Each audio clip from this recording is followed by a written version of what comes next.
सो chapter start करने तो पहले तुहानूं दसना चाहांगा कि जिन्ना भी तुहानूं अज मैं चैप्टर बारे पढ़ावांगा सारा तुसीं चंगी तरह सुनना है। इसे जिन्ना भी तुहानूं अज पढ़ावांगा इसे बेस से तुहानूं PDF दे विच जिहड़े आ ओह क्वेश्चन आंसर मिलणगे। वो तुसीं क्वेश्चन आंसर पहलां लर्न करना है, फिर दैन राइट करके देखना वा, तो बाद में तुसीं फिर कॉपी ते सॉल्व करना राइट करना है। क्लीयर। तो नाल ही तुहानूं PDF विच ना अनसॉल्वड क्वेश्चन मिलणगे, वो तुसीं अनसॉल्वड क्वेश्चन सारे बच्चों ने जरूर सॉल्व करने हैं। Okay so start. ठीक है, आगे देखिए जरा, आगे देखिए तो हो चुका है। Then we have means of spread, कैसे फैल रहा है बीमारी। ठीक है, कैसे फैले, जो स्प्रेड होता है वो कैसे स्प्रेड होता है। तो भैया जो हवा से भी स्प्रेड हो सकता है, वाटर से भी स्प्रेड हो सकता है, सेक्सुअल कॉन्टैक्ट से भी स्प्रेड हो सकता है, और एनिमल से भी स्प्रेड हो सकता है। जैसे कि हवा से स्प्रेड होता है, कॉमन कोल्ड हो गया, ठीक है, ट्यूबरक्लोसिस हो गया, निमोनिया हो गया। अब तो ये भी कहा जा रहा है कि जो कोविड है वो भी हवा से स्प्रेड हो रहा है ना, सीधे पर्सन टू पर्सन तो हो रहा है, टच से भी हो रहा है और हवा से भी कहा जा रहा है, बट उसके पक्का सबूत पूरा ना है। देन वी हैव वाटर से स्प्रेड होने से कॉलेरा हो गया, बरसात के टाइम पे अक्सर हो जाता ना, बाहर का खाना नहीं खाना चाहिए।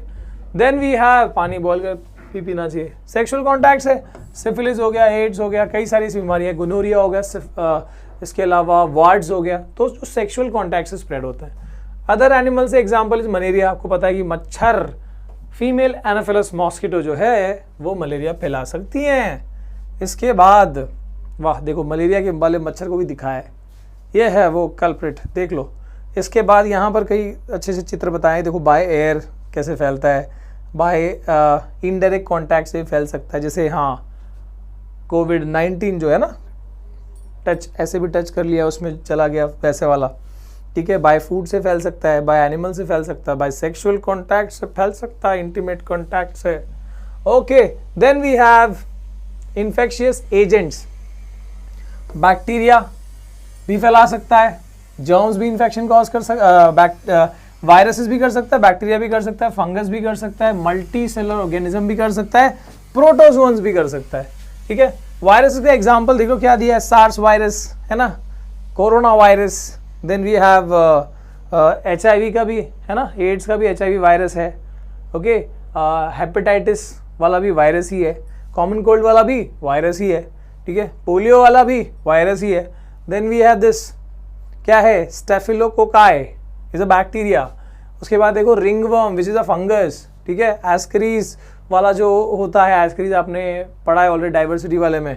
ठीक है, वो क्या है, मल्टी सेलर है, वो कोई यूनिसेलर नहीं है। अच्छा, अब देखो इसके एग्जाम्पल में देखो लिखा है मैंने, कोविड-19 है, कॉमन कोल्ड है, इन्फ्लुएंजा है, डेंगू फीवर है, एड्स है, ये सब वायरस से कॉज हुए हैं। बैक्टीरिया वाले में देखो टाइफॉइड है, कॉलेरा है, TB है, एंथ्रैक्स है। Okay, then we have protozoan वाले में देखो मलेरिया है, काला आजार है। काला आजार is caused by the protozoan called लिशमेनिया। Malaria is caused by Plasmodium vivax. Malaria का जब टेस्ट होता है ना, रिपोर्ट देखा करो, उसमें यही होता है, प्लाज्मोडियम विवैक्स प्रेजेंट और एब्सेंट। अगर प्रेजेंट है तो तुम्हारा टेस्ट पॉजिटिव है, मलेरिया हुआ है, अगर एब्सेंट है तो टेस्ट नेगेटिव है, मलेरिया नहीं हुआ। रिंग वॉर्म वाला तो पता ही ना, वो दाद होता है जिसमें, दाद आपने सुना होगा। ठीक है, then we have multicellular organism से जो हुआ है एस्करीज, छोटे बच्चों के पॉटी में। ठीक है, कभी कभी जर्म्स जो दिखते हैं वाइट वाइट जो है वो तुम्हारा ये वाला हो गया। ठीक है, देन अगला क्या है सर, अगला है yes immune system, antibodies and antibiotics. ठीक है, immune system, antibodies and antibiotics. क्या है एंटीबॉडीज, क्या है एंटीबायोटिक, क्या डिफरेंस है, what is the immune system. Immune system को भैया हिंदी में बोलते हैं रोग प्रतिरोधक शक्ति, रोग प्रतिरोधक क्षमता। रोग यानी बीमारी, प्रतिरोधक मतलब उसको रोकने की, रेजिस्ट करने की। ठीक है, एबिलिटी, तो बीमारी से लड़ने की शक्ति जो है हमारी कितनी स्ट्रांग है। हर पर्सन की अलग होती है, हर एज में डिफरेंट होती है। पता है ना कि जो यूथ की एज, जो एकदम जो ओल्ड एज में थोड़ा इम्यून सिस्टम वीक हो जाता है। ठीक है, थोड़ा सा चाइल्ड एज में भी उतना स्ट्रांग नहीं होता, लेकिन जो मिड एज है उसमें थोड़ा स्ट्रांग होता है। उसके अलावा पर्सन टू पर्सन भी ये थोड़ा वेरी करता है, खान पान पे भी थोड़ा सा ये डिपेंड करता है। ठीक है, तो इम्यून सिस्टम जो है वो क्या है, कोई भी डिसीज से फाइट करने की एबिलिटी। ठीक है, मैं यहां लिख देता हूं ability to fight with diseases. ठीक है, डिसीज से फाइट करने की एबिलिटी को हम क्या बोलते हैं, हम इम्यून सिस्टम कहते हैं। ठीक है, then we have antibodies. Antibodies क्या होता है, थोड़ा सा आते हैं। तुमको ये पता होगा कि इम्यून सिस्टम के लिए स्ट्रांग होने के लिए हमारी बॉडी में कौन सा सेल रिस्पॉन्सिबल है, हमारे ब्लड में जो WBC होता है, ठीक है, यही हमारे इम्यून सिस्टम के लिए रिस्पॉन्सिबल है ना। तो अब देखो मैं आपको एक बात बता रहा हूं, जैसे कि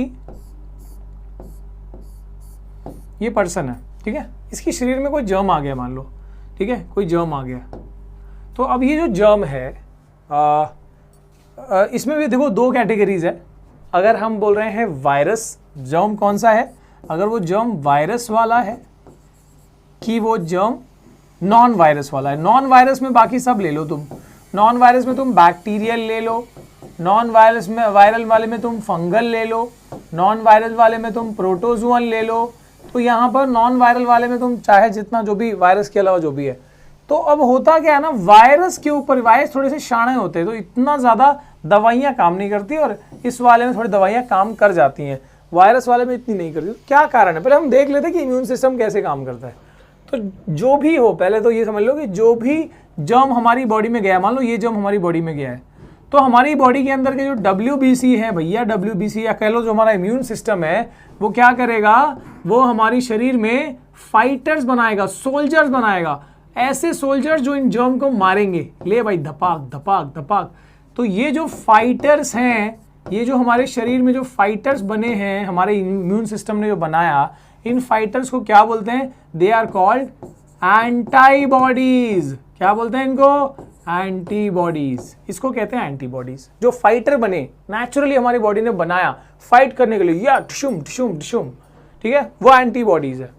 और जब ये फाइट नाकाम रहती है, मान लो कि वो जो जर्म्स है वो ज़्यादा संख्या में थोड़े स्ट्रांग है, तो हमारे फाइटर्स मान लो उतने इफेक्टिव नहीं रहे, तो वो बीमारी हमारे, वो जर्म जो है हमारी शरीर में रहेगा और डिसीज़ को कंटिन्यू रखेगा। तो ऐसे में हम क्या करते हैं, हम जाते हैं डॉक्टर के पास, है ना। तो डॉक्टर साहब क्या देते हैं, या फिर हम जाते हैं मेडिकल में, तो डॉक्टर साहब हमको क्या करते हैं, हमको दवाई देते हैं। और वो जो दवाई होती है वो क्या है, बेसिकली आप ये समझ सकते हो, थोड़ा आप एक लेमन लैंग्वेज बता रहा हूँ, एकदम आम भाषा में, कि आप बाहर से फाइटर मंगा रहे हो, बाहर से फाइटर मंगा रहे हो ताकि वो जर्म्स को मार सके। ये वाला फाइटर और ये वाला फाइटर मिलके धड़ाधड़ मार दिया। तो जो बाहर से तुमने दवाइयाँ ली है ना, पता होगा ना कि जब वायरल फीवर होता है या कुछ ऐसा है, तो हम एंटीबायोटिक्स कंज्यूम करते हैं मलेरिया के केस में, है ना। तो जो भी जर्म आया है उसको फाइट करने के लिए हमने क्या मंगाया, एंटीबायोटिक्स।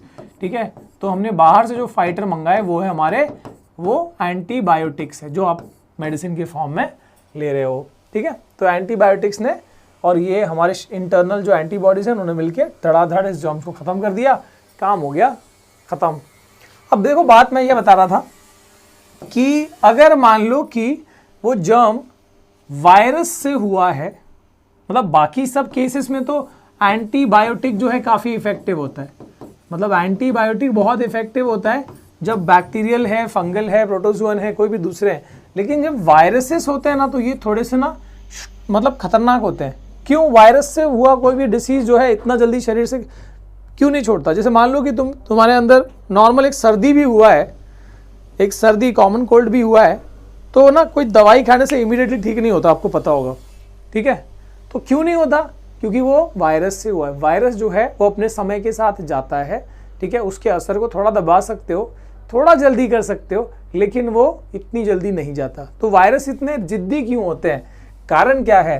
तो एक बात समझना कि वायरस जो है ना, ये ना तो पूरी तरह से इसको लिविंग कह सकते हो, ना तो पूरी तरह से नॉन लिविंग कह सकते हो। ठीक है, तो ये ना कुछ ऐसे होते हैं कि भाई ये शरीर के अंदर जाएंगे, मल्टीप्लाई करेंगे शरीर के अंदर, है ना, बच्चे पैदा करेंगे, पूरी आबादी बढ़ाएंगे। और जैसे ही तुमने दवाई कंज्यूम करी, मान लो तुमने बाहर से दवाई कंज्यूम करी, जैसे ही दवाई इस पर असर करने आया, इसने क्या कर लिया, इसने अपने ऊपर शील्ड बना लिया, अपने ऊपर प्रोटेक्शन कर लिया। ठीक है, और ये प्रोटेक्शन कर लिया, ठीक है, अब मैं एकदम कॉमन भाषा में बता रहा हूँ आपको, प्रोटेक्शन कर लिया और इनएक्टिव हो गए, पूरे के पूरे इनएक्टिव हो गए, नॉन लिविंग जैसे हो गए। और जब ये दवाई का असर खत्म होगा, उसके बाद फिर से ये क्या करेंगे, फिर खुल के फिर ये मल्टीप्लाई करेंगे। तो ये बहुत चतुर होते हैं, ठीक है, चतुर तो पता ही होगा, बहुत चालाक होते हैं।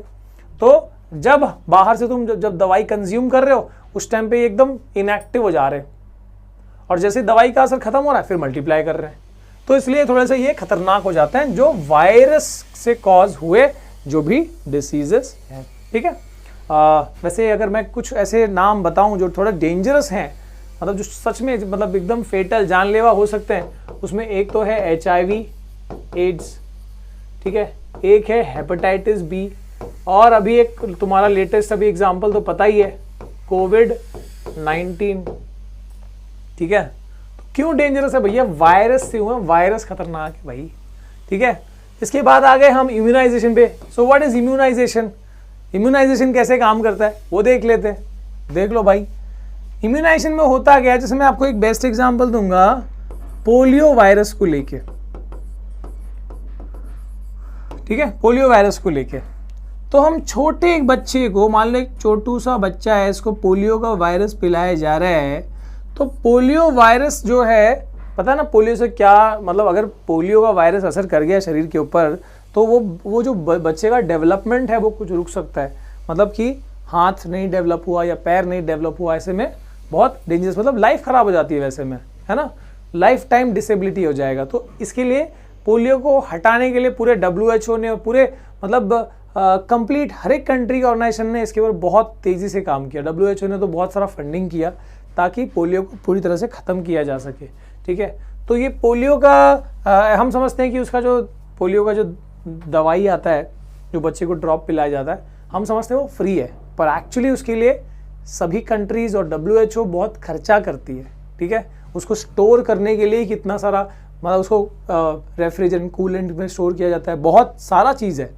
तो इसलिए इस बात को समझो कि कितना डेंजरस चीज़ है, जिसको बचाने के लिए या जिसको ख़त्म करने के लिए बेसिकली हमारे जो ऑर्गेनाइजेशंस है, हमारी सरकार है या हमारे जो पूरे WHO है, कंप्लीट पूरी दुनिया ही बेसिकली ये कोशिश करे कि हट जाए, ये वायरस ख़त्म हो जाए। तो ये पोलियो का वायरस जब शरीर में आता है, मान लो कि इस बच्चे के शरीर के अंदर गया वायरस, तो वैसे तो नुकसान कर सकता था, लेकिन वो पोलियो का ड्रॉप देने से क्या हुआ, मतलब बचपन में उसको जब पोलियो के ड्रॉप्स दिए गए तो ऐसा क्या खास हुआ कि उसको पोलियो असर नहीं करता, पोलियो का वायरस बाद में लाइफ में उसकी इम्पैक्ट नहीं करता। तो इसका भी आंसर वैसा ही है जैसा चिकन पॉक्स वाला सिस्टम है। आपने सुना होगा चिकन पॉक्स जो है, एक बार शरीर में मतलब किसी को होता है तो फिर बहुत कम ही चांसेस में, ऐसा नहीं मैं कह रहा कि बिल्कुल नहीं होता, पर बहुत कम चांसेस में ऐसा होता है कि बॉडी में मतलब उसी पर्सन को फिर रिपीट होता है काफ़ी, मतलब कुछ केसेस में, बट मैक्सिमम टाइम ऐसा देखा गया है कि किसी के शरीर में अगर चिकन पॉक्स एक बार हो जाए तो उसको फिर लाइफ में फिर नहीं होता, ठीक है। तो कारण क्या है, एक बार चिकन पॉक्स शरीर में हो गया तो बॉडी ने क्या करा, बॉडी को उसकी मेमोरी हो जाती है कि भैया ऐसा वायरस आ सकता है, तो शरीर के अंदर जो एंटीबॉडीज तैयार होते हैं वो उनके पास वो मेमोरी आ जाती है, जिससे कि फिर से अगर वो वायरस आएगा तो उससे वो लड़ सकेंगे। पोलियो वाले केस में क्या होता है कि जो उस बच्चे को पोलियो का ड्रॉप पिलाया जाता है, ध्यान से सुनना, अब जो उस बच्चे को पोलियो का ड्रॉप पिलाया जाता है वो ड्रॉप में असल में पोलियो के वायरस रहते हैं। ये क्या बोल रहे हो सर, पोलियो के वायरस रहते मतलब क्या, हम वायरस पिला रहे हैं उसको? जी हाँ, लेकिन वो हीट किल्ड होते हैं। मतलब कैसे होते हैं वो, मतलब एकदम कमजोर वाले, एकदम समझो मरे हुए डेड वायरस समझो पिला रहे हैं हम उसको। सो जब उसको डेड वायरस पिला रहे हैं तो उससे हो क्या रहा है, उस डेड वायरस को पिला रहे हैं जब हम, तो उसके शरीर को तो ये लग रहा है कि भैया पोलियो का वायरस आ गया। तो शरीर के जो इम्यून सिस्टम है, ये WBC जो भी इम्यून सिस्टम है वो क्या करेगा, वो एंटीबॉडीज बनाएगा और उस बच्चे के अंदर एंटीबॉडीज, वो सोल्जर्स रेडी हो गए, डिशुम डिशुम डिशुम कर रहे हैं, ठीक है। वो मेमोरी पावर आ गई कि भैया ऐसा वायरस भी होता है, इसके लिए उनके सोल्जर्स भी रेडी हो गए। आगे जाके जब सच में ऐसा वायरस उसके शरीर में जाएगा तो क्या अब उसके पास उतने सोल्जर्स हैं, क्या अब उसके पास वो पहले से प्रिपरेशन है? बिल्कुल है, ठीक है। तो इस तरीके से वो what is immunisation, it is basically fooling our body. हम क्या कर रहे हैं, उस पर्सन की बॉडी को फूल कर रहे हैं, बेवकूफ़ बना रहे हैं, ठीक है, कि भैया देखो वायरस आ गया, वायरस आ गया, नकली वायरस पिला दिया या डेड वायरस पिला दिया, शरीर को बेवकूफ़ बना दिया। शरीर ने क्या किया, उसको थोड़ी पता है कि असली है कि नकली, उसने एंटीबॉडीज बनाए, उसके अंदर वो मेमोरी पावर आ गई, वो उस वायरस के लिए कैसा एंटीबॉडीज चाहिए, वो पावर आ गई। आगे जाके फिर जब वो एसएल में वायरस आएगा तो अब ये लड़ लेगा शरीर, ठीक है। This is very very simple language में तुमको बता रहा हूँ, और फिर भी अगर कोई डाउट हो तो कमेंट सेक्शन में बताएं गाइस। एंड इसी के साथ अपना जो ये चैप्टर है होता है खत्म। बहुत ही छोटा चैप्टर है, मतलब लॉजिकली समझे तो बहुत ही चिंटू सा चैप्टर है। कुछ एक आध चीज़ें और है, आप बस एक बार रीड आउट करोगे ना आपको क्लियर हो जाएंगी। सो टेक्स्ट बुक पढ़ना बिल्कुल ना भूलें, ठीक है। Thank you for watching guys, see you again next time. और अगर कोई और सजेशन, कोई और कंप्लेंट कुछ भी हो तो आप कमेंट सेक्शन में बताएं। Thank you once again, bye bye, take care and be safe.